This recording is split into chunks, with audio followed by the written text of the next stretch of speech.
Hi there. This is Mark Iampietro asking that if you are enjoying our Exploring Bethlehem series, that you please hit the like and the subscribe buttons. This helps us reach a wider audience, and I greatly appreciate it. Thanks and keep watching.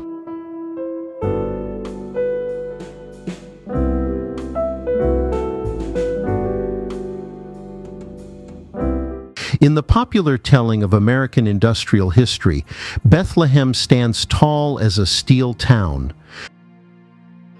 But long before steel poured from blast furnaces along the Lehigh, neighboring communities, Catasauqua, Emmaus, and Hellertown were already shaping the Industrial Revolution in iron. In the mid-19th century, this valley was alive with heat, smoke, and ambition. Iron, not steel, was the engine of progress. And few enterprises illustrate that story better than Saucon Iron Company. 1 year after the Civil War ended, in 1866, the Saucon Iron and Railroad Company was established in what was then Lower Saucon Township, later incorporated as the borough of Hellertown. The timing was no accident. America was rebuilding, railroads expanding, cities growing, bridges rising, and iron was in constant demand. The company was officially chartered on August 2nd to 3rd, 1866, and almost immediately began construction along the North Penn branch of the Philadelphia and Reading Railway. Location mattered. Rail access meant raw materials in, finished iron out, and opportunity close at hand. Two massive furnaces, later known as number I-10 and number 11, defined the operation. Furnace number 10 was first put into blast on March 25, 1868. Furnace number 11 followed on May 25, 1870. Together they transformed local ore into pig iron, fueling railroads, construction, and industry across the region. Hellertown responded quickly. Housing expanded, shops opened, workers and families arrived. The Ironworks didn't just make iron, it built a town. The success of the Saucon operation rested on geology as much as engineering. Lower Saucon Township sat atop an abundant supply of brown hematite iron ore, paired with nearby limestone, essential for smelting. From 1866 through roughly 1920, these natural resources sustained iron making in the valley.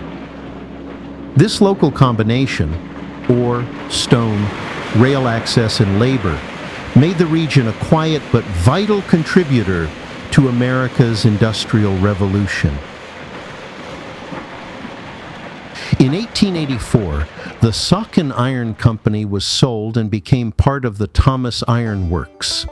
The company bore the name of David Thomas, one of the most important but often overlooked figures in American industrial history. Born in 1794 in Tillwit, South Wales, Thomas became the first person in history to successfully manufacture iron using hard coal, anthracite. Urged to emigrate to the United States, he brought that breakthrough with him. Though Thomas died in 1882, just 2 years before the purchase of the Saucon plant, his methods and legacy lived on, bridging early iron making and the coming age of steel. Iron making depended on transportation, and railroads were the arteries. In the 1850s, a group of Philadelphia businessmen grew concerned that rail lines between New York City and Pennsylvania's anthracite fields would leave Philadelphia at a disadvantage.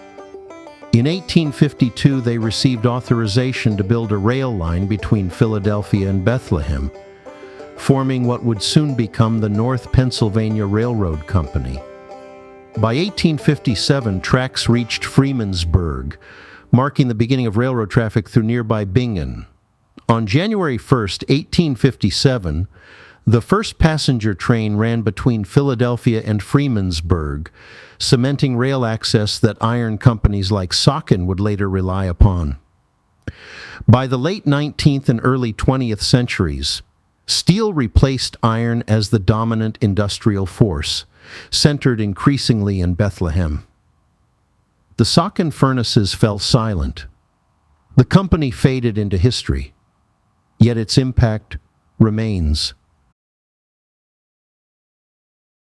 The Saucon Iron Company represents a crucial chapter in the Lehigh Valley's story, a reminder that America's Industrial Revolution was not forged in one city alone, but across a network of towns, furnaces, rail lines, and workers.